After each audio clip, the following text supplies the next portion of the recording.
थोंगे तौरी ma'am थोंबा होरने तौरी हजी nganu sa कोई मरोई मनांग सी थाक कने तौरे हजी कहीं हावी केस बना रहा हाप हाप उमरोग नहीं है ना था मरो जो कौन हाप खांग मुझे कौन तो उधर उधर दे कुछ तो खोलो चिल्ला बाइन फमी से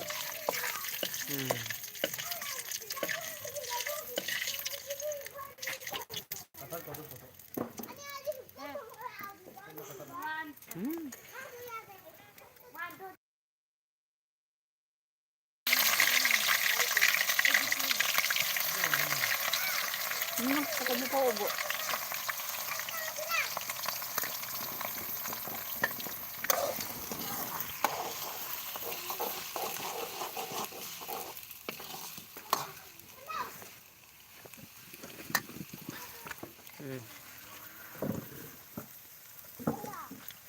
nganu thongge chinau mayam ngasidi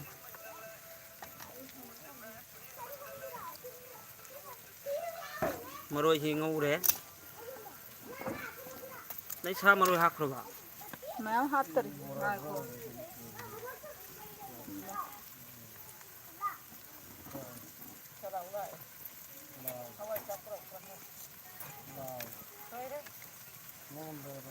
mapandon thongge ngasidi chinau mayam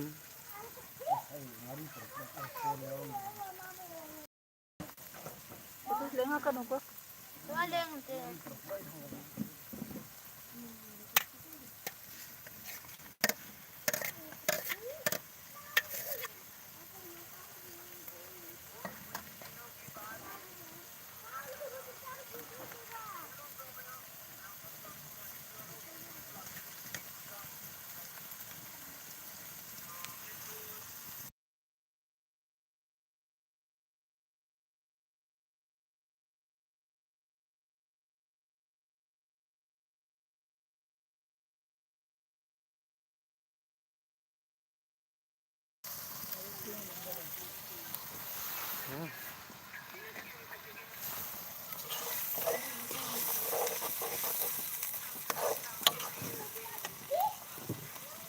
Leng mayam koi mapandon thongge sa insang sing ngasisi धंधा वाली मपान थोंब याबनीना मई होरगा हजी कोई फुंगा तौरे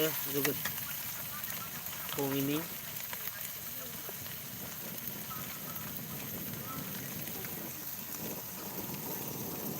जेंगन मोरो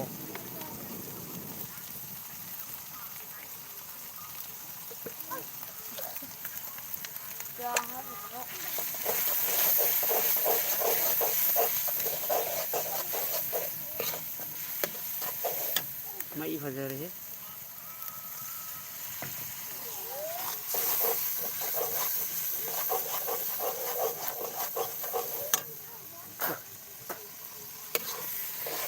कोई कुछ सी nganu ngai di bra Nani? cara ni nang hauna koi kudus nganu thongwa cara này nó ngai di qua sa bị mày ngang nghe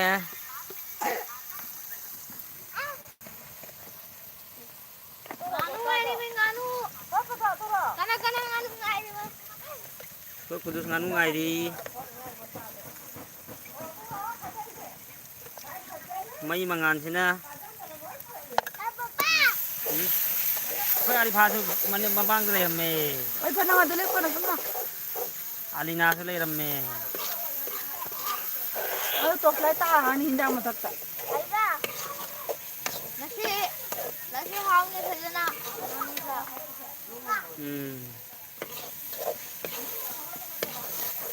masuk fajar है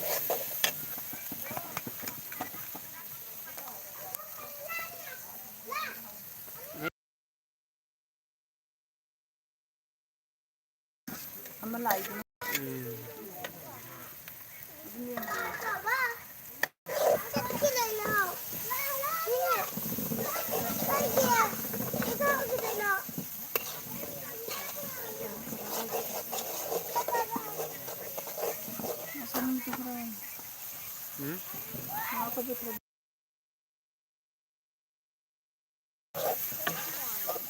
अखोई नवासन ना कई कई नो पुरे ही कई नो अदु बोरा तो ना सा कोई बोला से यार को आजो लम भाई यारो मनी ना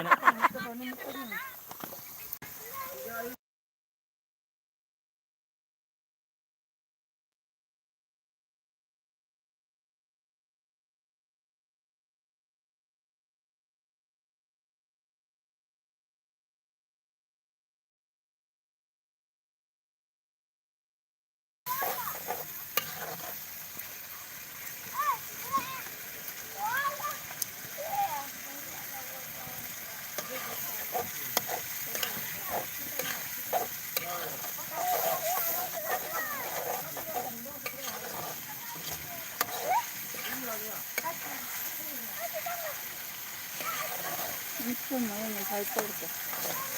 잘 떨게.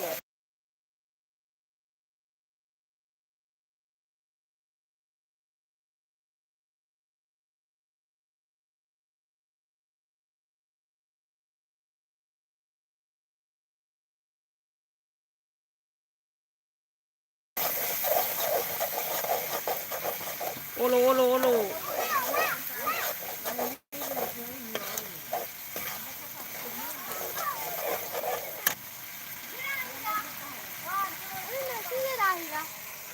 엄마 전에 허리 불어.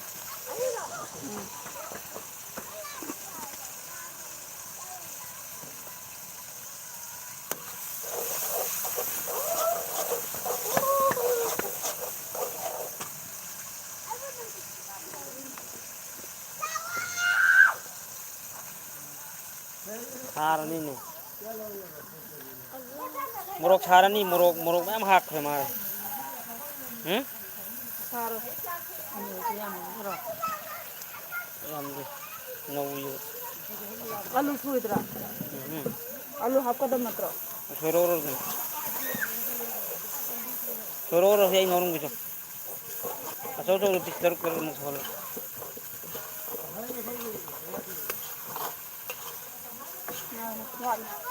포인 통은 통도리미 노는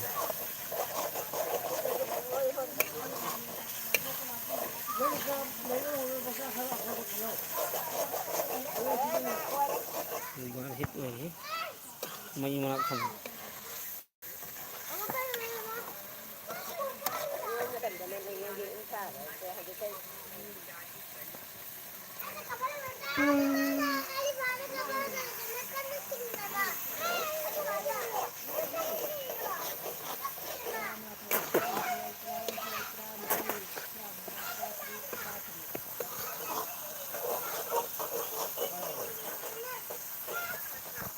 चलो आलू की करो 그거 때문에 뭐 알리가 그거.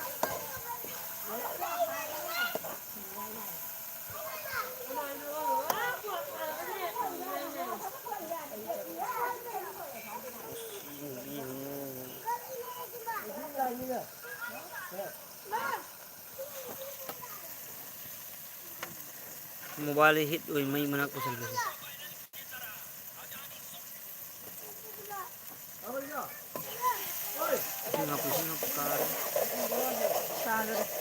कार दी मशीन में नमून हुआ थी 사러.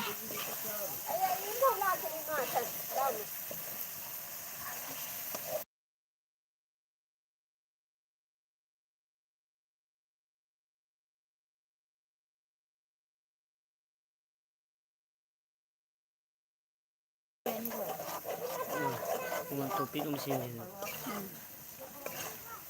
तीन जन जब हम दे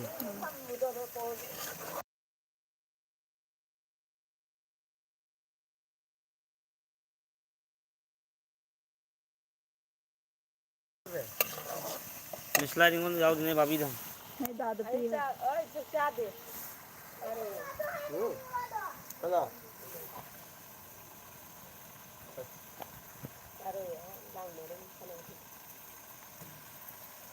किशोरी ने आठ के तानिंग ब्रेक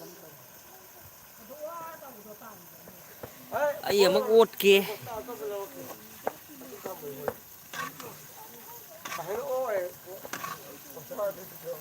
ꯃꯆꯨꯗꯤ ꯐꯖꯔꯦꯍꯦ MDS ꯃꯁꯥꯂꯥ ꯉꯥꯛꯇꯅꯤ ꯑꯗꯨꯅ ꯍꯪꯒꯥꯝ ꯍꯥꯞꯄꯝꯕꯗꯣ ꯍꯪꯒꯥꯝ ꯍꯥꯞꯄꯝ ꯍꯪꯒꯥꯝ ꯄꯟꯊꯥꯗ ꯀꯥꯎꯔꯦ ꯅꯠꯇ꯭ꯔꯥ ꯑꯩꯅ ꯐꯩꯅꯦꯕ ꯃꯥꯅ ꯕꯣꯁꯇꯥ ꯍꯥꯏꯕ ꯃꯥꯅꯤ ꯂꯧꯔꯦ ꯑꯩ ꯃꯣꯏ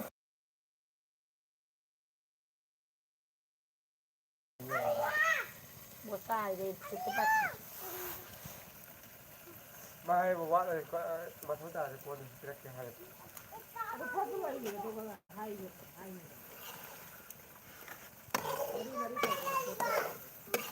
ꯑꯂꯨ ꯍꯥꯞꯄ ꯀꯥꯎꯈꯤꯅꯤꯀꯣ ꯌꯥꯝꯕꯅ ꯃꯥꯏ ꯆꯥꯝꯁꯅꯤ ꯌꯥꯝꯕꯅ ꯃꯥꯏ ꯆꯥꯝꯁꯅꯤ ꯃꯝꯁꯤ ꯀꯔꯥꯏꯗꯩ ꯉꯥ ꯑꯍꯤ ꯄꯨꯔꯛꯏꯅꯣꯅꯦ ꯉꯥꯅꯨꯁꯦ ꯉꯥꯅꯨ ꯅꯠꯇꯦ ꯉꯁꯥꯏ ꯂꯧꯔꯛꯏꯗꯨꯗꯤ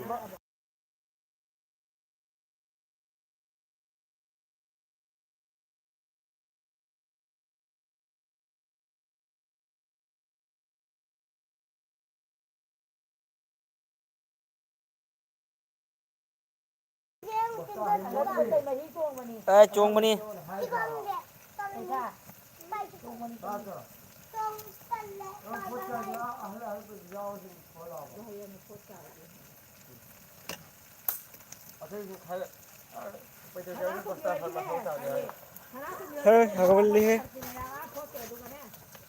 ꯊꯦꯡꯛ ꯌꯨ ꯏꯆꯤꯟꯅꯥꯎ ꯃꯌꯥꯝ ꯂꯥꯏꯛ ꯑꯃ ꯄꯤꯔꯛꯏ ꯆꯥꯛ ꯆꯥꯔꯕꯣ ꯃꯌꯥꯝ ꯅꯪ ꯃꯝ ꯑꯗꯨꯗ ꯎꯗꯦ ꯑꯩꯈꯣꯏꯔꯣꯝꯗꯗꯤ ꯉꯜꯂꯤꯗ ꯃꯌꯥꯝ ꯑꯩꯈꯣꯏꯁꯨ ꯊꯣꯡꯕꯗ ꯍꯧꯔꯤ ꯑꯗꯨꯅ ꯋꯥꯠꯂꯤ ꯄꯨꯡ 8:30 ꯑꯩꯈꯣꯏꯗꯤ ꯆꯥꯏ ꯍꯧꯖꯤꯛꯇꯤ ꯏꯪꯊꯝꯊꯥ ꯃꯇꯝꯅꯤꯅ ꯆꯥꯛ ꯉꯟꯅ ꯆꯥꯔꯒ ꯉꯟꯅ ꯇꯧꯅꯨꯅꯦ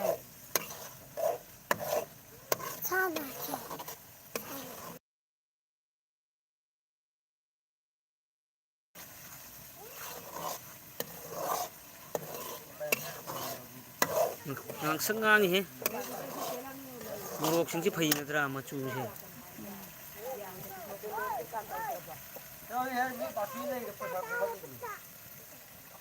दुकान से ना पैसा कमाता है जब क्या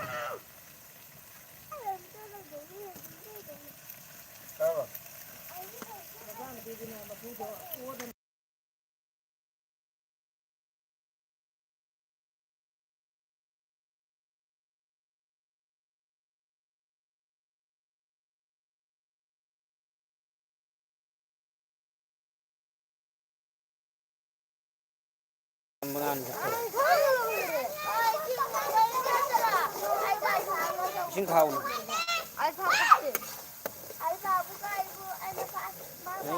नहान में हावनी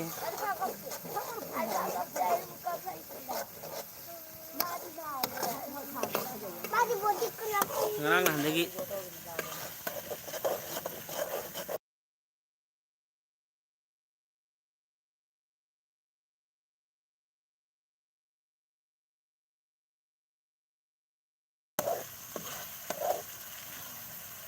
mayam machusi phajabro umro mangani hafiz ꯁꯥꯏꯗꯣ ꯃꯣꯔꯣꯛ ꯁꯥꯔꯒꯅꯦ ꯍꯥꯎꯔꯤ nganu sadi sardi haw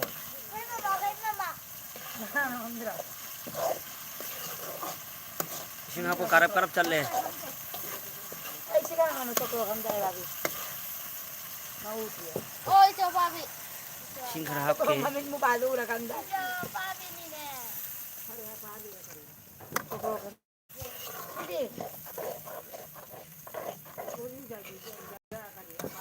machudi nairi airi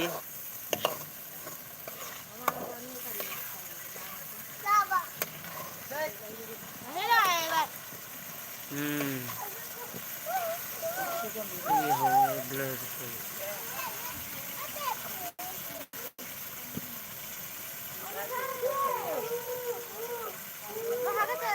ꯃꯥꯒꯤ ꯑꯩꯈꯣꯏ ꯁꯤ ꯂꯩꯔꯤꯕ ꯃꯌꯥꯝꯁꯤ ꯂꯣꯏꯅ ꯐꯝꯃ ꯉꯥꯏꯔꯤꯃꯤ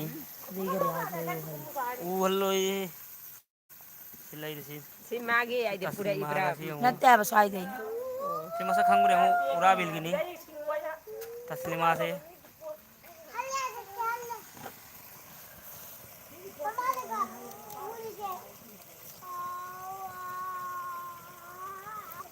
ꯁꯤꯗ ꯃꯌꯥꯝ ꯉꯔꯥꯡ ꯑꯩꯅ ꯉꯥ ꯌꯥꯏꯈꯤꯕꯗꯨ ꯉꯥꯗꯨ ꯌꯥꯏꯌꯦꯕꯀꯣ ꯆꯥꯕ ꯌꯥꯏ ꯍꯥꯎꯅꯤ ꯀꯔꯤꯒꯤꯅꯣ ꯈꯪꯗꯦ ꯉꯁꯤ ꯋꯥꯁꯇꯝꯗ ꯃꯤ ꯃꯌꯥꯝ ꯑꯃ ꯂꯥꯛꯅꯗ꯭ꯔꯦ ꯀꯔꯤꯗ ꯚꯤꯗꯤꯑꯣ ꯌꯦꯡꯕꯅꯦꯅ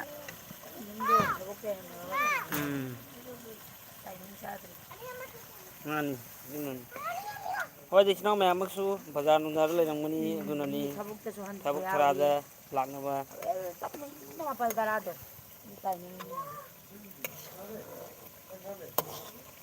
ꯑꯩꯅ ꯊꯥꯒꯠꯂꯛꯏ ꯚꯤꯗꯤꯑꯣꯁꯤꯗꯤ ꯍꯣꯏ ꯑꯗꯨꯝ ꯊꯥꯡꯒꯠꯂꯛꯄꯅꯤ ꯃꯌꯥꯝꯗ ꯑꯗꯨꯝ ꯎꯅꯅꯕ ꯍꯥꯏꯅ ꯑꯩꯒꯤ ꯏꯆꯤꯜ ꯏꯅꯥꯎ ꯅꯨꯡꯁꯤꯕ ꯑꯃꯅꯁꯨ ꯂꯥꯏꯛ ꯄꯤꯔꯛꯏ ꯊꯦꯡꯛ ꯌꯨ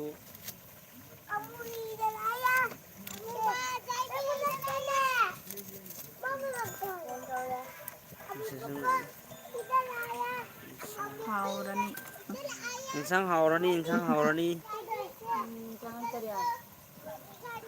ꯊꯦꯡꯛ ꯌꯨ ꯀꯃꯦꯟ ꯂꯥꯛꯏꯗꯨ ꯄꯤꯕꯤꯔꯛꯏ ꯍꯥꯎꯔꯅꯤ ꯉꯥꯅꯨ ꯁꯥꯅꯤ ꯍꯥꯎꯔꯅꯤ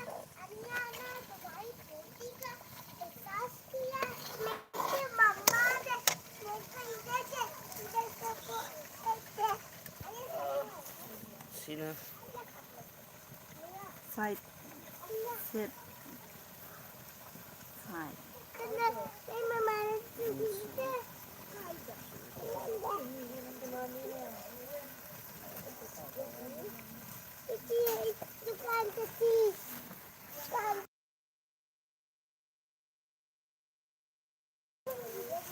ꯍꯥꯏ ꯍꯥꯏ ꯃꯌꯥꯝ ꯀꯥꯔꯅꯤ ꯃꯇꯥꯏ ꯃꯇꯥꯏꯗꯨ ꯑꯝꯇ ꯌꯦꯡꯉꯨ ꯃꯇꯥꯏ ꯃꯇꯥꯏ ꯀꯥꯈꯠꯂꯛꯑꯗꯤ ꯃꯔꯣꯏ ꯀꯥꯔꯗꯤ ꯆꯥꯕꯗ ꯃꯅꯝ ꯅꯝꯃꯦꯕ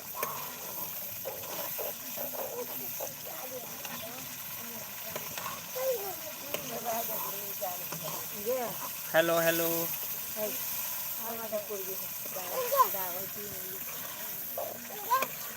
ꯃꯌꯥꯝ ꯏꯟꯖꯥꯡꯁꯤ ꯃꯆꯨꯗꯤ ꯐꯖꯔꯦꯀꯣ ꯎ ꯃꯣꯔꯣꯛꯁꯨ ꯃꯉꯥ ꯇꯔꯨꯛꯅꯤ ꯊꯥꯛꯈꯤꯕ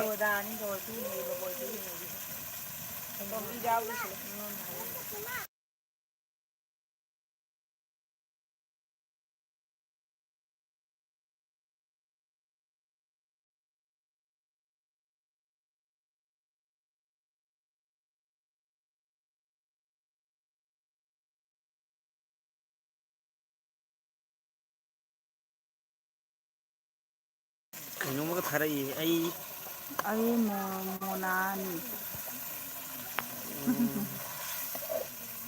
ꯅꯪ ꯃꯣꯅꯥꯔꯣ ꯑꯩꯈꯣꯏ ꯁ꯭ꯋꯥꯏꯒꯤ ꯃꯣꯅꯥꯔꯣ ꯅꯪ ꯀꯔꯥꯏꯗꯅꯣ ꯂꯩꯔꯤꯗꯨ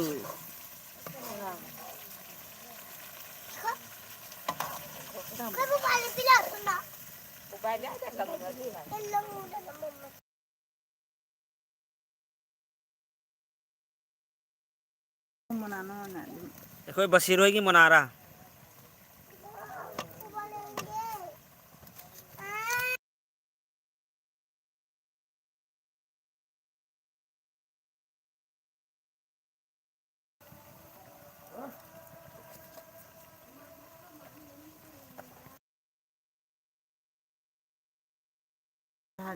ꯃꯤꯅ ꯃꯣꯅꯥ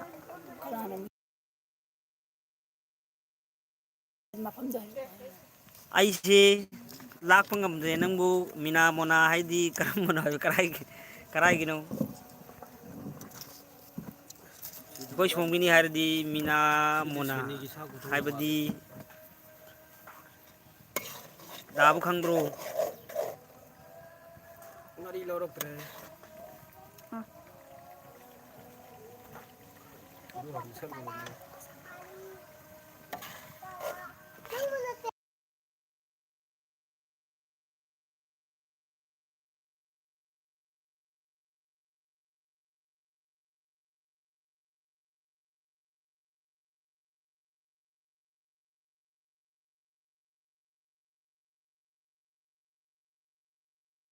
ꯑꯣ ꯑꯩꯈꯣꯏ ꯃꯣꯅꯥ ꯑꯩꯁꯨ ꯃꯣꯅꯥ ꯍꯥꯏꯕꯗꯨ ꯑꯩꯈꯣꯏ ꯕꯁꯤꯔ ꯑꯁꯤꯁꯨ ꯃꯣꯅꯥ ꯀꯧꯏꯗꯅ ꯑꯗꯩ ꯑꯃꯁꯨ ꯍꯩꯗ ꯕꯥꯕꯨꯜꯍꯣꯏꯒꯤꯁꯨ ꯂꯩ ꯑꯗꯨꯅꯗꯅꯤꯗ ꯍꯥꯎꯔꯅꯤ ꯃꯣꯅꯥ ꯆꯥꯁꯤ ꯆꯥꯁꯤ ꯂꯥꯛꯑꯣ ꯂꯥꯎ ꯉꯥꯅꯨ ꯊꯣꯡꯕ ꯆꯥꯁꯤ ꯂꯥꯎ ꯀꯣꯏꯊꯣꯔꯛꯑꯣ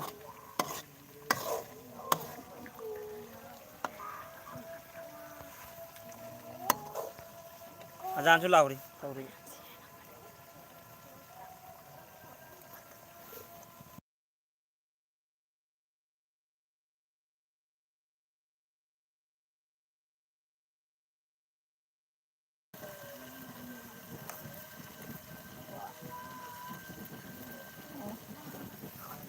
खरा खरा बल्ला चल रहे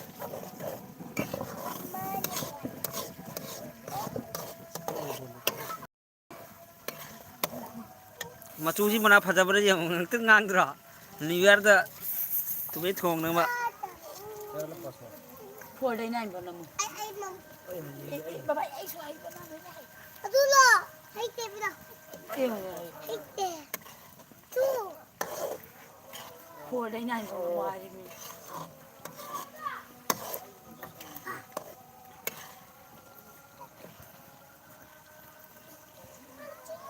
ꯑꯩꯗꯤ ꯌꯦꯡꯒꯦꯔꯅꯤꯗꯅ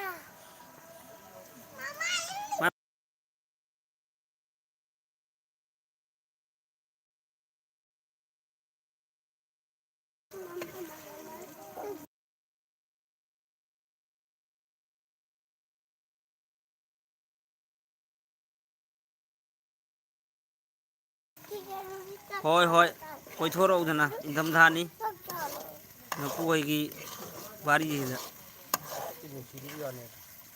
लाओ चारसिए अजान लाउरिया ना ngakta silent da lainarami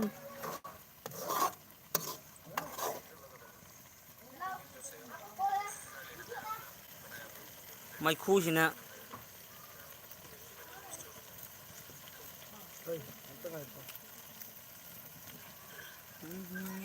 ini pakai sih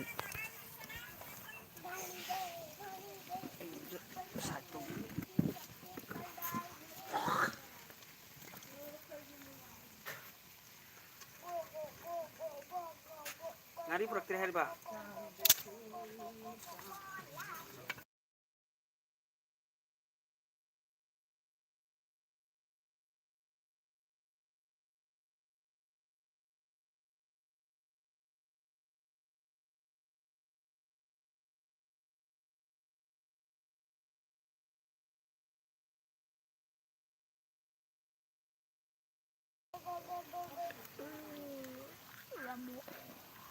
लेरमोय la lairi cara dam ne la लाई येंग बने दो la ibra kara maning da kara yengi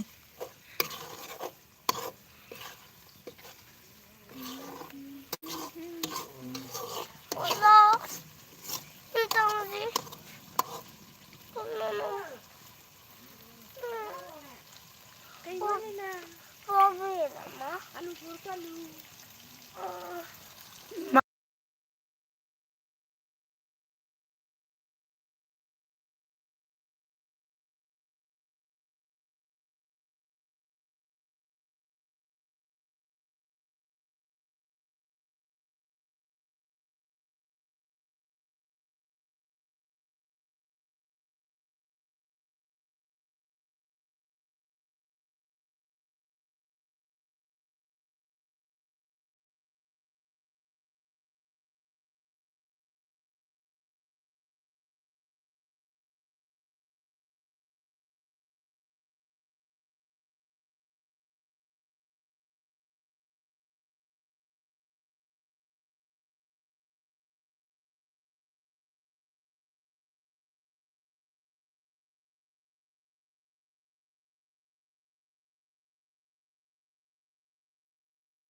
ꯄꯩꯂꯥꯄꯨꯜꯗ ꯂꯩ ꯍꯥꯏꯌꯦ ꯑꯔꯤꯕ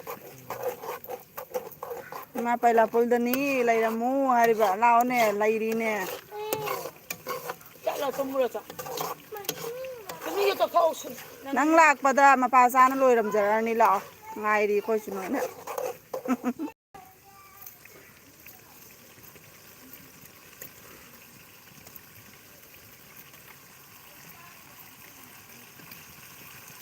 ꯁꯥ ꯍꯥꯞꯇꯔꯤ ꯂꯥꯛꯄꯗ ꯃꯄꯥ ꯆꯥꯔꯅꯤ ꯉꯥꯅꯨ ꯁꯥꯗꯣ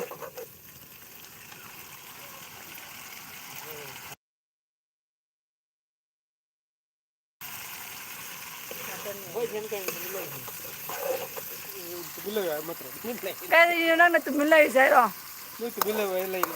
ꯀꯔꯤ ꯋꯥꯅꯣꯅꯦ ꯋꯥꯔꯤꯗꯣ ꯈꯔ ꯈꯔꯁꯨ ꯊꯣꯛꯑꯣꯗꯅ ꯃꯅꯤꯄꯨꯔꯒꯤ ꯌꯥꯕꯨꯡ ꯅꯃꯁꯇꯦ ꯍꯥꯏꯔꯤꯁꯦ ꯀꯔꯤ ꯍꯥꯏꯅꯤꯡꯉꯤꯃꯣ ꯅꯃꯁꯇꯦ ꯀꯔꯝꯕ ꯌꯥꯎꯔꯛꯑꯦꯕ ꯃꯌꯥꯝ ꯑꯩꯈꯣꯏ ꯆꯥꯛ ꯏꯟꯁꯥꯡ ꯊꯣꯡꯅꯩ ꯇꯧꯔꯤ ꯊꯝꯃꯤ ꯌꯦꯡꯖꯤꯟꯖꯤ ꯉꯥꯅꯨ ꯁꯥ ꯊꯣꯡꯒꯦꯅ ꯇꯧꯔꯤ ꯃꯔꯣꯏ ꯉꯧꯒꯦꯅ ꯍꯣꯠꯅꯔꯤ ꯃꯌꯥꯝꯅꯦꯅ ꯑꯩ खरा वीडियो सेमागा उहनलकनी अदम मैम ꯂꯥꯛꯑꯣ ꯂꯥꯛꯑꯣ ꯃꯌꯥꯝ ꯗꯥꯋꯠꯅꯤ सब्सक्राइब तौबीरऊ मैम पुनम को ꯁꯤꯌꯔ ꯇꯧꯕꯤꯌꯨ ꯂꯥꯏꯛ ꯇꯧꯕꯤꯌꯨ ꯑꯄꯥꯕꯤ ꯀꯔꯤ ꯍꯥꯏꯅꯤꯡꯉꯤ ꯍꯥꯏꯔꯣ अपावी मांगरे लाइक करो शेयर करो सब्सक्राइब करो हाइबदरो अपावी मांगरे मांगरे हे मयूर से हैगा मरगे तो किधरे नहीं ना ꯑꯃ ꯍꯧꯗꯣꯛꯅ ꯇꯥꯗ꯭ꯔꯦ ꯇꯨꯝꯒ꯭ꯔꯕꯣ ꯇꯨꯝꯃꯦ ꯐꯔꯦ ꯌꯥꯝ ꯅꯪ ꯅꯣꯡꯃ ꯇꯨꯝꯕ ꯉꯟꯅ ꯑꯩ ꯑꯉꯥꯡ ꯇꯨꯝꯃꯔꯦ ꯐꯤ ꯐꯨꯅ ꯆꯥꯎꯗꯦ ꯉꯥ ꯊꯣꯔꯛꯄ ꯀꯥꯟꯗ ꯉꯥ ꯖꯥꯏꯔ ꯁꯤ ꯃꯁꯂꯥ ꯉꯧꯕꯗ ꯍꯥꯎꯏ ꯐꯖꯔꯦꯅ ꯍꯥꯏꯔꯦ ꯊꯣꯡ ꯉꯥꯛꯑꯗꯤ ꯀꯔꯤ ꯑꯣꯏꯅꯤ ꯑꯃꯗꯣ ꯍꯥꯞꯄꯗꯤ ꯀꯔꯤ ꯑꯣꯏꯅꯤ ꯍꯥ ꯏꯟꯁꯥꯡ ꯊꯣꯡꯕ ꯍꯩꯔꯝꯕꯁꯦ ꯀꯔꯤꯅꯣꯅꯦ ꯑꯃꯅ ꯂꯥꯎꯔꯛꯏꯁꯦ ꯍꯥꯏ ꯀꯔꯤꯅꯣ ꯀꯅꯥꯒꯅꯣ ꯅꯪꯅ ꯈꯟꯅꯔꯤꯁꯦ ꯑꯅꯁ ꯅꯆꯥ ꯏꯐꯨ ꯑꯣꯏꯕ ꯁꯨꯃꯥꯏ ꯐꯨꯠꯕꯣꯜ ꯌꯦꯡꯉꯛꯏꯗꯣ ꯂꯥꯏꯝ ꯁꯥꯡꯉꯤꯅꯦ ꯍꯦ ꯆꯦꯡꯗꯣ ꯍꯧꯗꯤꯗꯅ ꯑꯅꯁ ꯃꯤꯃꯤ ꯃꯤꯃꯤ ꯂꯤꯜ ꯂꯩꯔꯕꯣ ꯗꯝꯌꯨꯡꯒꯔ ꯑꯝꯇ ꯍꯥꯏꯔꯛꯑꯦ ꯃꯌꯥꯝꯗꯅꯦ ꯑꯩꯈꯣꯏ ꯏꯆꯥ ꯅꯤꯄꯥꯕꯨ ꯍꯥꯏꯔꯟꯒꯦ ꯂꯥꯏꯛ ꯇꯧꯎ ꯏ ꯃꯃꯥ ꯆꯨꯞꯄꯨ ꯑꯅꯁ ꯑꯣ ꯑꯅꯁ ꯑꯗꯨ ꯃꯃꯥ ꯆꯧꯕꯤ ꯋꯥ ꯑꯝꯇ ꯍꯪꯒꯦ ꯇꯨ ꯗꯝꯌꯨꯡꯒꯔ ꯍꯥꯏꯔꯣ ꯁꯦꯁ ꯐꯖꯗ꯭ꯔꯥ ꯌꯦꯡꯉꯨ ꯇꯨꯝꯃꯅꯤꯗꯣ ꯑꯣꯀꯦ ꯍꯥꯏꯔꯤꯔꯣ ꯃꯌꯥꯝꯗꯅꯦ ꯂꯥꯏꯛ ꯇꯧꯕꯤꯌꯨ ꯍꯥꯏꯌꯣ ꯗꯝꯌꯨꯡꯒꯔ ꯂꯥꯏꯛ ꯇꯧ ꯍꯥꯏꯌꯣ ꯍꯥꯏꯕꯗꯣ ꯑꯗꯨ ꯇꯧꯔꯤꯕ ꯂꯥꯏꯛ ꯇꯧ ꯍꯥꯏꯌꯣ ꯑꯗꯨꯒ ꯂꯥꯏꯛ ꯇꯧ ꯅꯠꯇꯦ ꯅꯪ ꯉꯁꯥꯏꯒꯤꯗꯣ ꯁꯕꯁꯀ꯭ꯔꯥꯏꯕ ꯁꯨꯃꯥꯏꯅ ꯇꯧꯔꯣ ꯇꯧ ꯁꯤꯌꯔ ꯇꯧꯕꯤꯌꯨ ꯍꯥꯏꯗꯅ ꯍꯥꯏꯍꯜꯂꯣ ꯍꯥꯏꯍꯜꯂꯣ ꯇꯨ लाइक करो हायो लाइक तौबियू लाइक करो हाइबीखो अम्ता ꯂꯞ लाइक ꯁꯥꯏꯠ करो ꯅꯪ हायो ꯉꯁꯥꯏ ꯁꯨꯃꯥꯏꯅ ꯇꯧꯔꯣ ꯁꯨꯃꯥꯏꯅ ꯇꯧꯔꯣ ममा चौबी बाई लव यू हाइरो से सुमन तौबी लाइबीऊ अस नंग आई लव यू सु लव सिंबल लाइन फजाइए मखुद चुत यार ꯑꯗꯣ ꯑꯃꯨꯛ ꯅꯣ ꯅꯣ ꯅꯣ ꯅꯣ ꯑꯝꯇ ꯅꯣ सुम दाउ सुम नंग लव सिंबल दे येंगे इस आई नुंगसिए नंग लव सिंबल ꯑꯗꯣ सिदी ꯅꯣ ꯑꯝꯇ ꯅꯣ नुपी गरमता लीलो लथोके नुक गरमता ओलो सेंता पपी तो बिलो से ꯀꯟꯅ ꯅꯣ ꯀꯟꯅ ꯅꯣ सुमता तो मयाम द तो हाय मयाम तो भी को हाय मैम तो हाय मैम आयो लाउ लाउ आयो सा सा सिलाओ आयो ꯀꯦꯅꯤ ꯇꯧꯗꯔꯤ तेरा लेसी गई है भी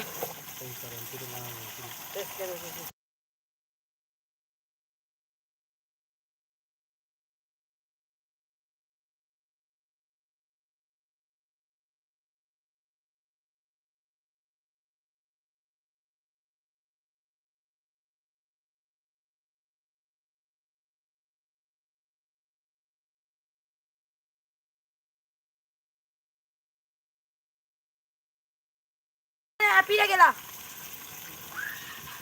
कुकुरो चांग मो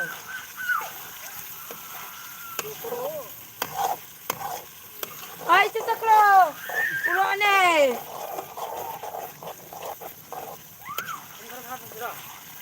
खर नो ना तौरद में सिंगौरो ला आप करीबरा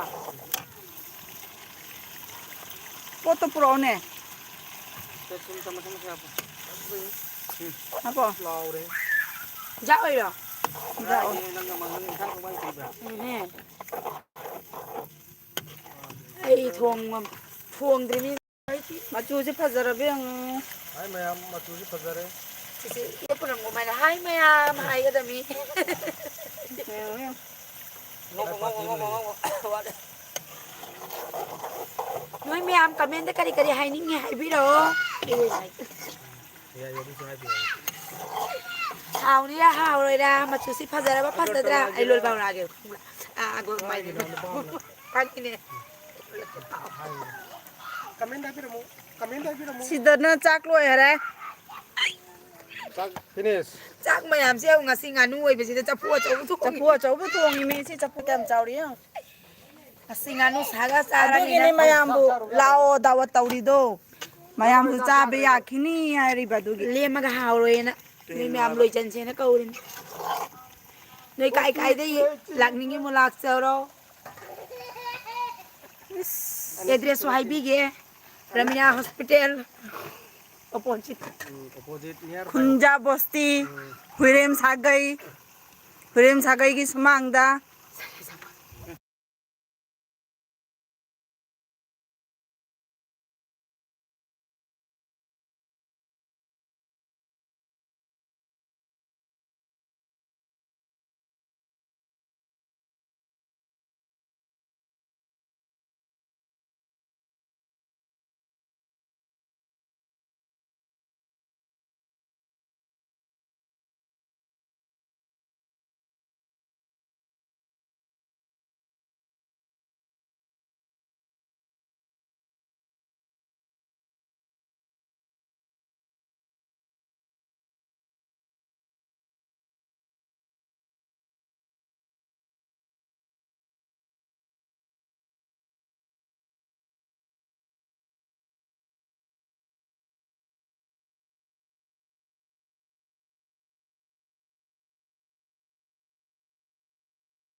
Wah, dari pawai gitu nih. Tapi ini bos.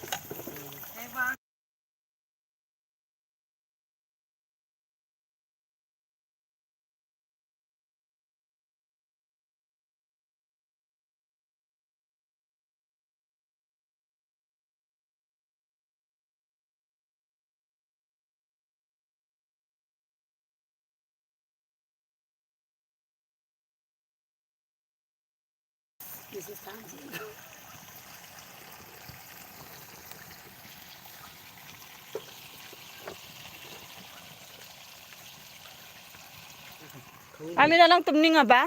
Dari pang ini. Olina. Nang namay kar ko pa ira bo.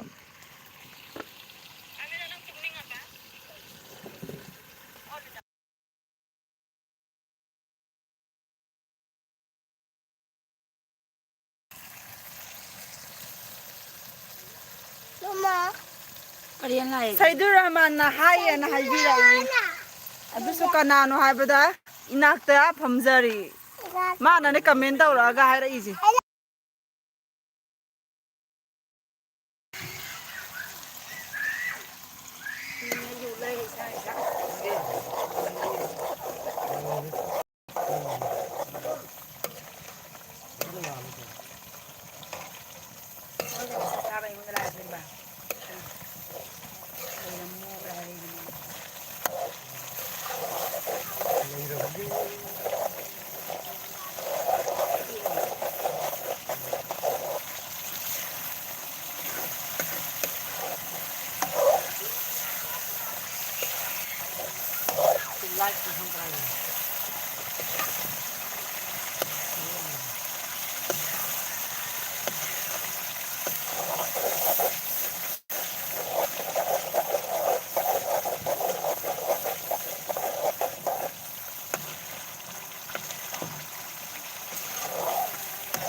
Thirty-five minutes ni. Mas lang ra iji.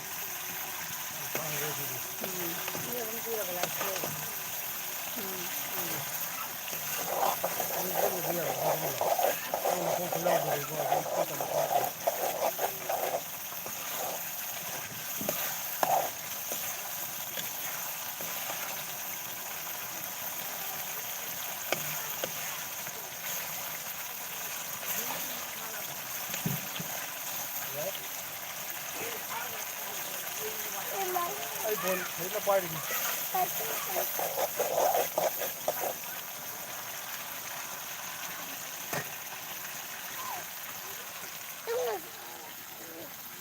tumningaba Alina na saure ma tumning bare yadre saksaroira oi sa thum saroira tumenge naya do yengal ikai bro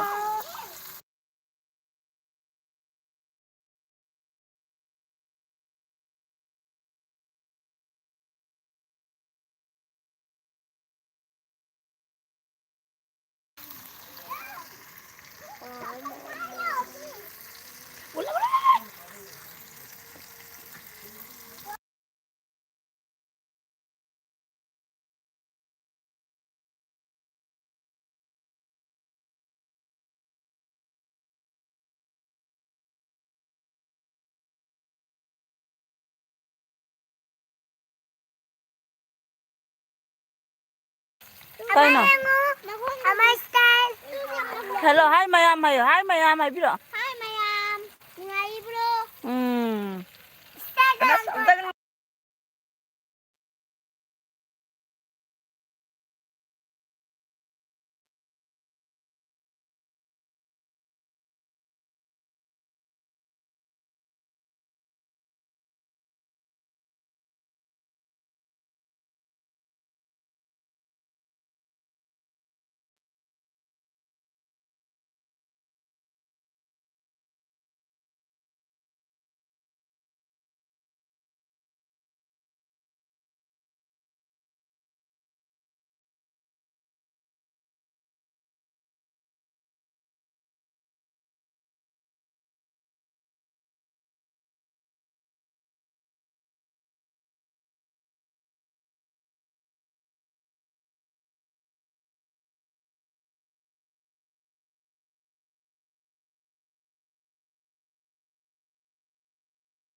Mani nganu thong bani sumang da thong ni mi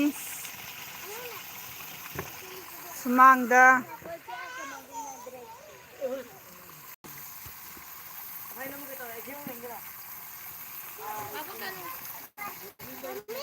Mami. Laite. Amom.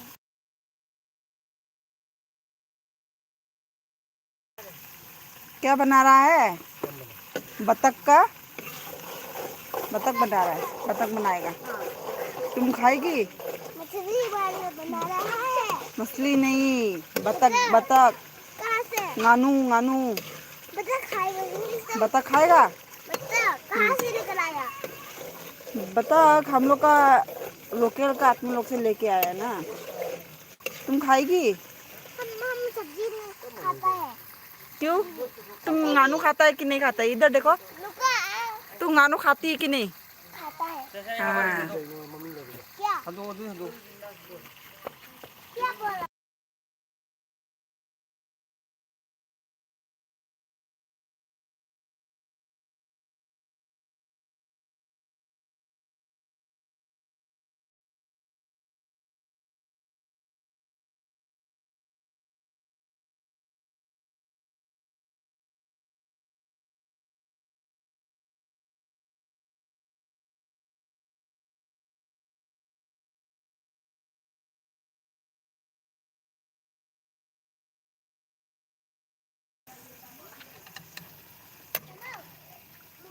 हाँ? Masih nasi jatuh kali lah. Hah? Apa udah ba? hapa hore nang chani la tumning aba Cuman deh. Iya jasi lah. yel yel thongi men khando Nah, aku beli. makhong yauri Masih tespata se makhong ne perai. Udah. angang pitrup kak sing sina yeng thongaga yen gi makhong sing se yamna pami oi chan pi se yen makhong yam pami yen thongi me Il karai. yel na te Engi ꯃꯈꯣꯡ ꯍꯥꯏꯕ ꯌꯦꯟꯒꯤ ꯃꯈꯣꯡ ꯄꯥꯏꯈ꯭ꯔꯦ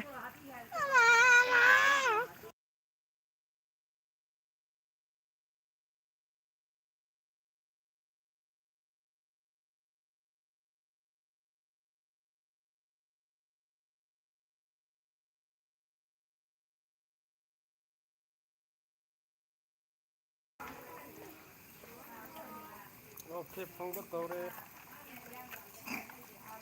ꯑꯩꯁꯨ ꯌꯥꯎꯕ ꯇꯧꯔꯦ đây là like ꯇꯧꯔꯦ ꯁꯤꯌꯔꯕꯨ ꯇꯧꯒꯦ ꯈꯜꯂꯤꯕ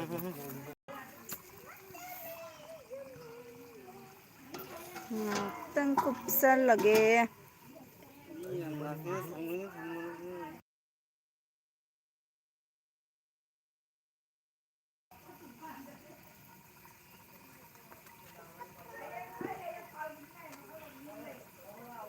đây tôi cây tôi nghe ꯐꯪꯉꯦ ꯐꯪꯉꯦ ꯉꯥꯅꯨ ꯊꯣꯡꯕꯒꯤ ꯚꯤꯗꯤꯑꯣ ꯍꯥꯏꯔꯤ ꯉꯥꯅꯨ ꯊꯣꯡꯕ ꯂꯣꯏꯗꯣꯔꯦ ꯍꯧꯖꯤꯛ ꯉꯥꯛꯇꯪ ꯂꯩꯔꯗꯤ ꯄꯨꯈꯝꯗ ꯍꯥꯞꯊꯔꯒ ꯆꯥꯕ ꯍꯧꯔꯅꯤ ꯆꯥꯕ ꯂꯣꯏꯔꯒ ꯑꯃꯨꯛꯀ ꯐꯖꯅ ꯇꯛꯈꯥꯏꯔꯕ ꯂꯣꯏꯔꯒ ꯀꯨꯇꯨꯁꯀꯤ ꯃꯃꯤꯠꯁꯦ ꯕꯨꯠ ꯃꯥꯜꯂꯛꯑꯦ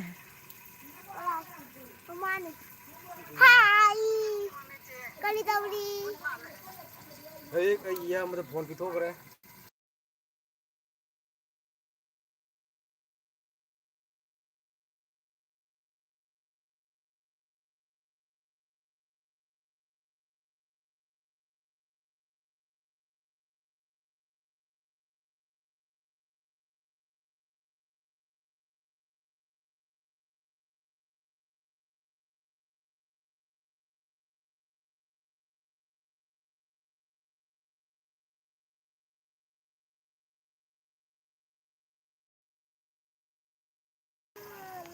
ꯁꯦ ꯃꯌꯥꯝ ꯏꯆꯥ ꯏꯁꯨꯁꯨ ꯇꯨꯡꯗ ꯂꯦꯞꯄꯤ ꯆꯥꯅꯉꯥꯏ ꯉꯥꯏꯅꯔꯤ ngày nó đi ꯏꯁꯨꯗꯤ ꯌꯥꯎꯗꯦ ꯏꯆꯥ ꯉꯥꯛꯇꯅꯤ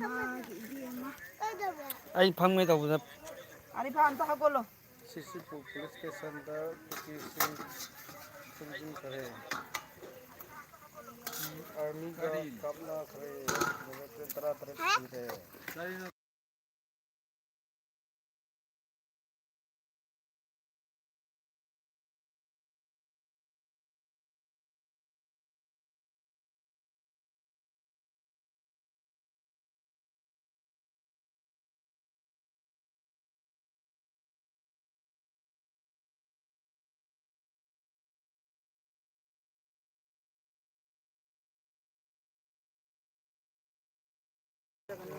mấy gì ꯃꯩꯁꯦ ꯃꯨꯛ ꯄꯤꯔꯒꯅ ꯂꯦꯞ ꯐꯩꯌꯦꯕ ꯑꯣꯠꯄꯁꯨ ꯂꯦꯞꯀꯅꯨ ꯃꯩ ꯄꯤꯕꯁꯨ ꯂꯦꯞꯀꯅꯨ ꯑꯩ ꯑꯝꯇ ꯄꯣꯠ ꯑꯃ ꯂꯧꯔꯨꯈꯤ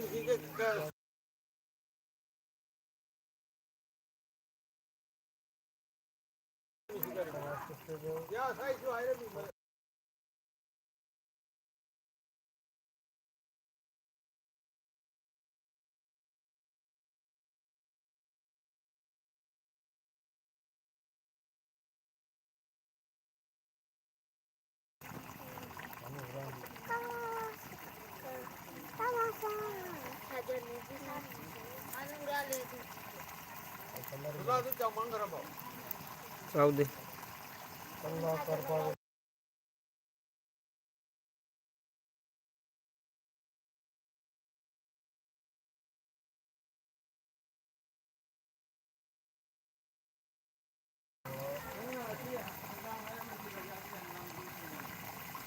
ꯈꯨꯔꯥꯏꯗ ꯄ꯭ꯔꯣꯇꯦꯁ ꯇꯧꯁꯤꯡꯗ ꯆꯥꯎꯅ ꯃꯨꯛꯅꯕ ꯑꯩ ꯑꯗꯨ ꯆꯪꯒꯅꯨ ꯃꯩꯗꯨ ꯁꯥꯕꯅꯦ ꯑꯗꯨ ꯆꯤꯡꯗ ꯅꯞꯄꯤꯅꯤ ꯀꯣꯛꯁꯤ ꯇꯥꯡꯉꯕꯅꯤꯅ ꯍꯥꯎ Manipur mấy khu gai mấy đồ ꯂꯥꯏꯠꯇꯨ ꯀꯔꯤꯒꯤ ꯊꯥꯜꯂꯤꯅꯣ mắm men thà là mình ꯑꯔꯤꯐꯥ ꯀꯩꯅꯣꯝ ꯍꯥꯏꯒꯦ ꯇꯧꯔ ꯀꯥꯎꯊꯣꯛꯑꯦ ama mình đây nó arifa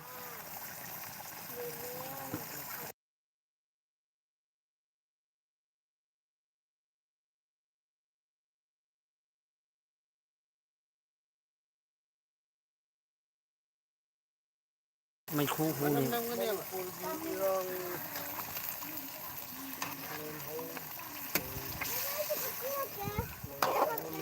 ꯊꯨꯝ ꯌꯦꯡꯉꯔꯣꯏꯔꯣ ꯊꯨꯝꯗꯨ ꯆꯥꯟꯅꯔꯕ꯭ꯔꯥ ꯌꯦꯡꯉꯨ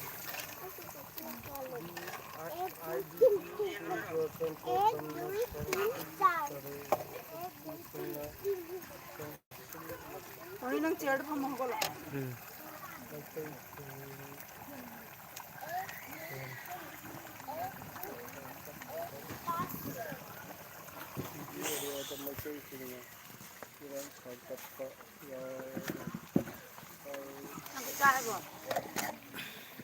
Bang no, papa yung Ano yan? Hippie me. Ay, lang yung papa daw. Papa. Hande, hande.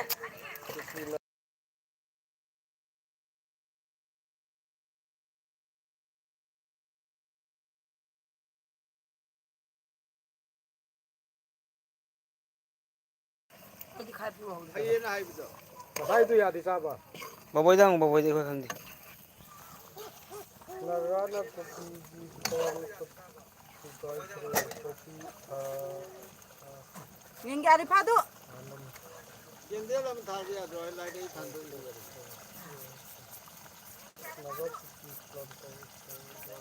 ꯑꯂꯨ ꯍꯥꯞꯇ꯭ꯔꯕ ꯑꯂꯨ ꯁꯣꯏꯔꯤꯅꯤ ꯉꯁꯥꯏꯗꯤ ꯍꯥꯞꯄꯗꯣ Sa do kay daw ngay dalu hana hapon de.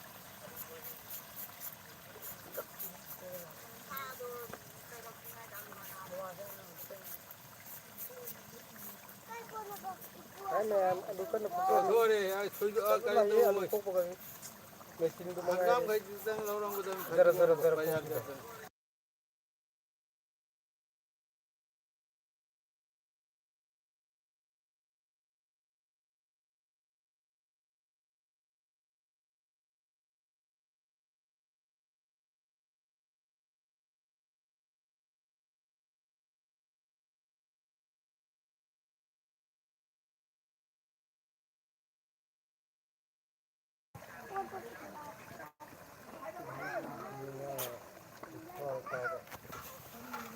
ꯕꯣꯔꯥ ꯀꯨꯞꯄ꯭ꯔꯣ ꯔꯦ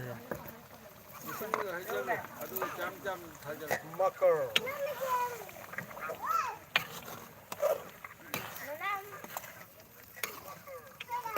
ꯑꯉꯥꯡ ꯇꯔꯥ ꯇꯔꯨꯛ ꯍꯥꯞꯈ꯭ꯔꯦ ꯎꯁꯤꯡꯗꯤ ꯎꯁꯤꯡ ꯂꯣꯏꯅ ꯍꯥꯞꯈ꯭ꯔꯦ ꯂꯣꯏꯅ ꯏꯁꯤꯡ ꯅꯠꯇꯦ ꯁꯤ ꯁꯨꯒꯥꯒꯤ ꯂꯩꯔꯝꯗꯥꯏꯅꯦ ꯂꯣꯏꯔ ꯃꯥꯜꯂꯦ ꯁꯉꯥꯏ ꯐꯦꯁꯇꯤꯚꯦꯜ ꯇꯧꯕꯕꯨ ꯑꯍꯩꯕꯗꯤ ꯑꯄꯥꯕꯤ ꯁꯤꯅ ꯃꯌꯥꯝ ꯃꯆꯨꯁꯤ ꯐꯖꯔꯕ ꯌꯦꯡꯉꯨ ꯃꯩꯈꯨ ꯃꯔꯛꯁꯤꯗꯤ ꯎꯕꯗꯤ ꯐꯪꯗ꯭ꯔꯦ ꯃꯌꯥꯝ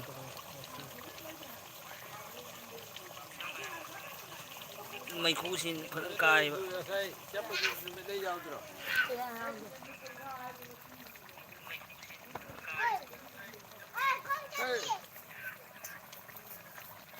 ꯄꯥꯏꯖꯪꯒꯅꯨ ꯊꯥꯡ ꯇꯦꯟ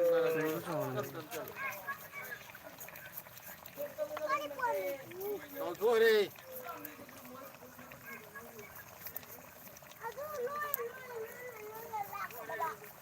ꯂꯣꯏ ꯌꯥ ꯀꯧꯀꯜꯂꯦꯕ ꯑꯗꯨ ꯅꯤꯡꯁꯤꯡꯉꯝꯕꯁꯦ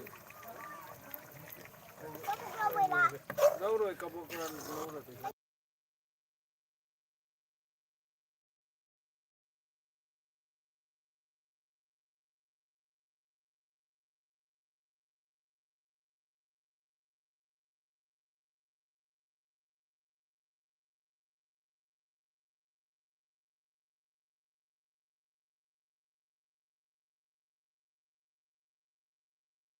ꯅꯨꯔꯨꯜ ꯍꯖꯥꯔꯤꯁꯤ ꯑꯩꯈꯣꯏ ꯅꯨꯔ ꯍꯥꯁꯟꯂꯣ ꯅꯨꯔꯨꯜ ꯍꯥꯁꯟꯂꯣ ꯁꯥꯏꯠ ꯍꯦ ꯆꯥꯝꯃ ꯆꯥꯝꯃ ꯑꯗꯨ ꯍꯥꯞꯆꯟꯈ꯭ꯔꯣꯅꯦ ꯏꯁꯤꯡ ꯍꯩꯖꯤꯜꯂꯨꯅꯦ ꯑꯗꯨꯗ ꯍꯥꯁꯟꯅꯤ ꯍꯥꯁꯟ ꯍꯖꯥꯔꯤ ꯅꯠꯂꯝꯗꯦ ꯍꯖꯥꯔꯤ ꯅꯠꯇꯦ Mai account dai na hang hari me Hasan Nur Hasan ni ban. Facebook su Nur Hasan. Ai na ni hang hari. Nur Hasan.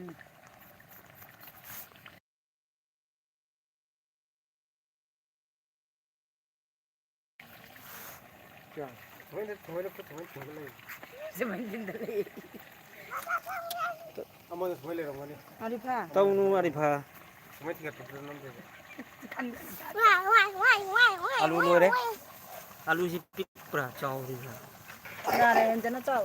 콩으로도 이상은 나사싱도 그럼라 나사이데 그래 인거 말이 nasi khara nungai 야디 인거나 인게네 그리고 는 벤타니 앞에 셀바오리 나데도 아주 나데 가서래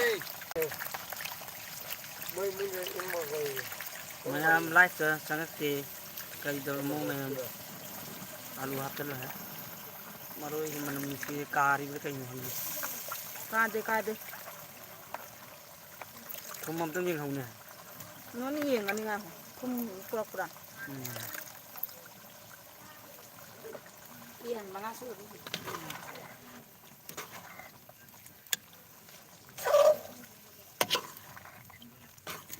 라포인 농성무도 하거니 aduni khoi hari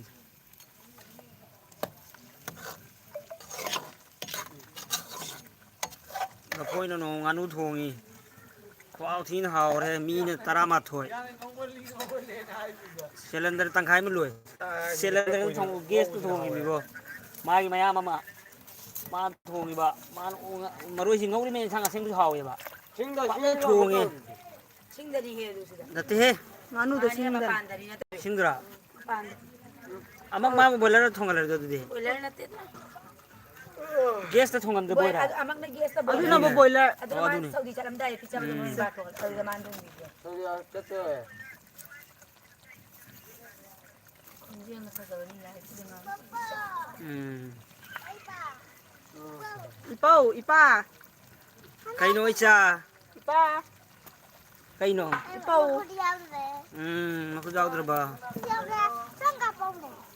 ure ure ba du mo isnau me ham sin nang bu nok narani aku jauh dia ali phadi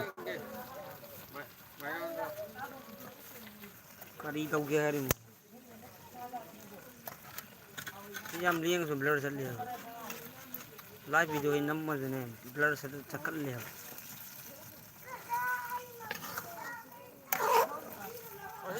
짝들어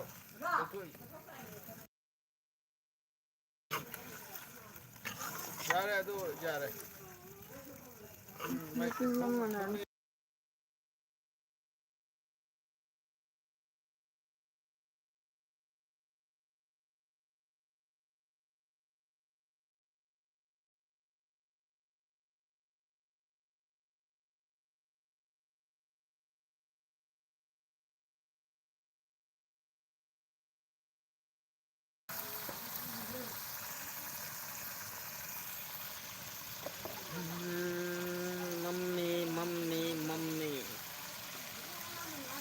manga nama pure bagi leirang ni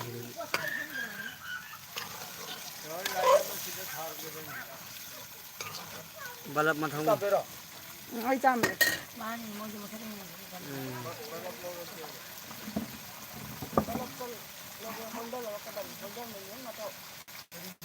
kalau terang maram terang suai sama pahil kap thara mudra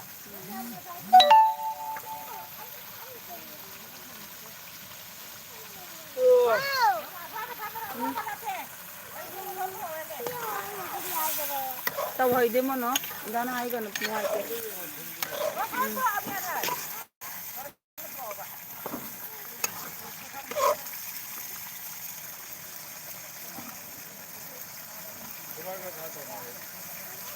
ini tôi thùng miam cha là mình này thùng miếng đi chắp cha này hay được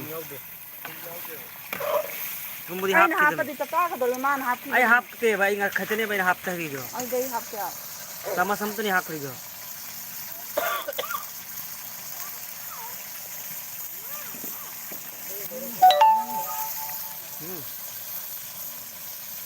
rau rồi mà. tham và nằm xe ta và đây chỉ nào mày làm chắc là mày cây nọ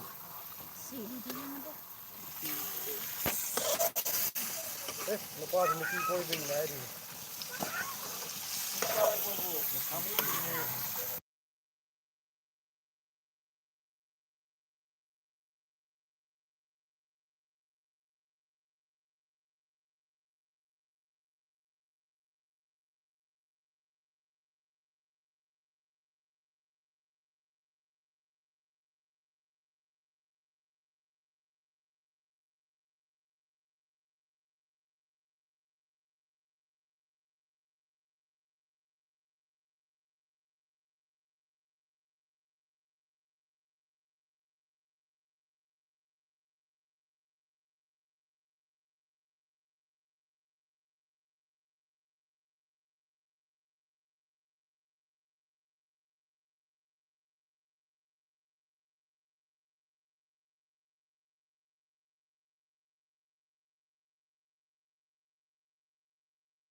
ꯏꯆꯤꯟ ꯃꯌꯥꯝ ꯉꯥꯛꯇꯪ ꯀꯨꯞꯆꯟꯈꯤꯒꯦ ꯃꯨꯟꯍꯟꯈꯤꯒꯦ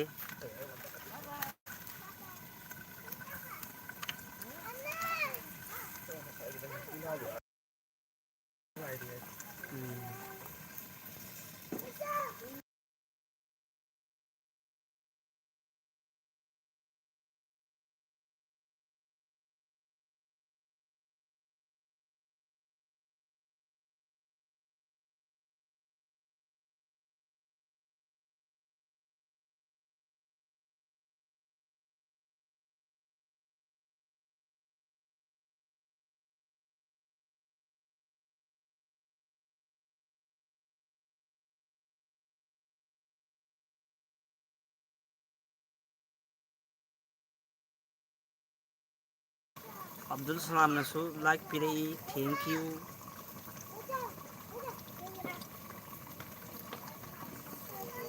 Sahid.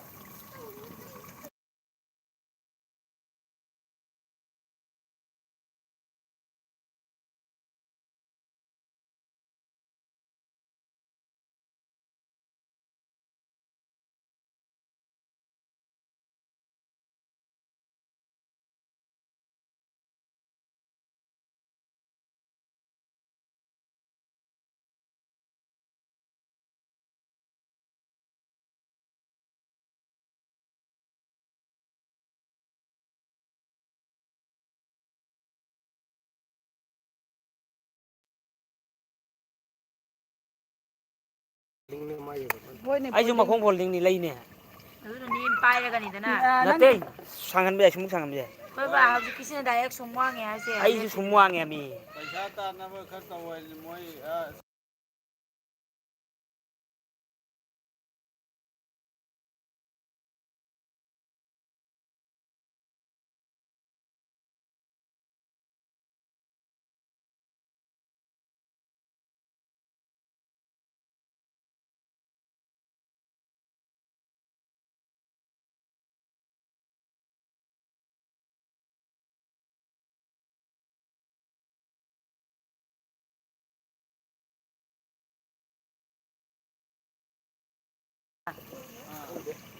Jiri क्या याम लाता माल जिरी जिरी कदम तला से चक्कर है आलम दाम आई आवाज भी में जल्दी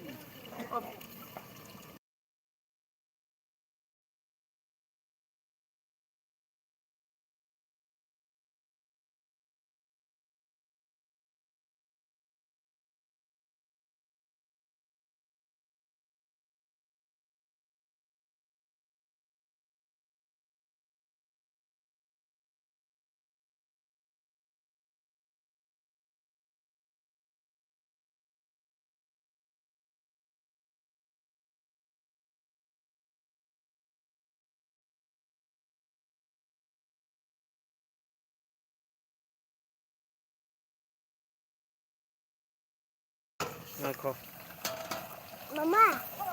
लेकिन ये पुल कम नहीं था वो तो आओ भी ना पे हमको चल गया Ang batang dori mi. tanggal thum tanggal lo di kang ए होरे पुल कम तमाम Ngai ko ba? Hakan.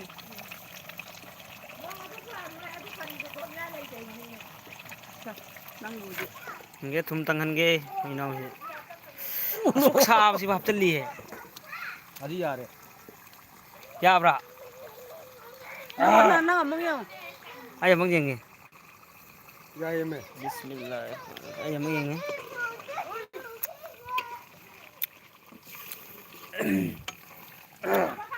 कर नहीं है Munta na mo yung sa ikaw. Yan na ba? आई ये पुल कम तम है Oh, Sahid! Lao! हाँ मिल जाओ कहीं तुम खत्ते की रखो तुम मुझे चपचा रहे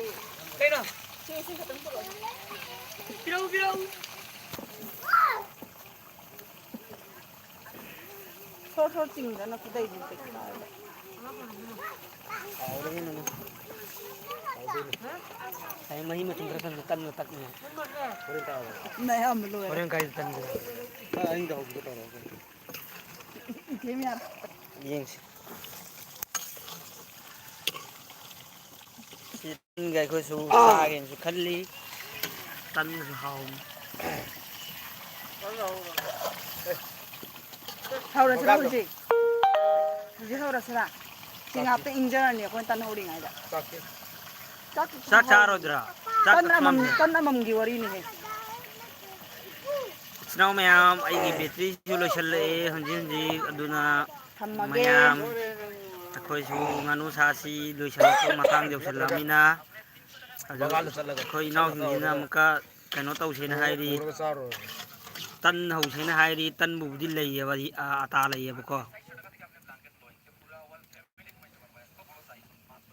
mayam punam ne yeng bagi video se gi thank you so much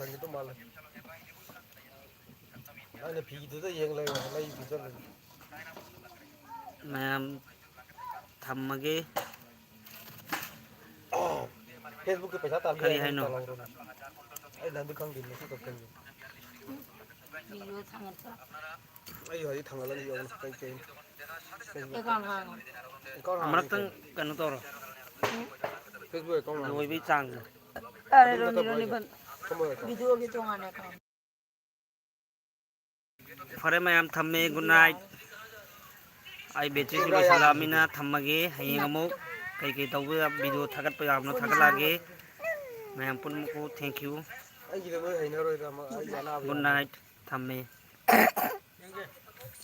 ma kan nu ngai roi okay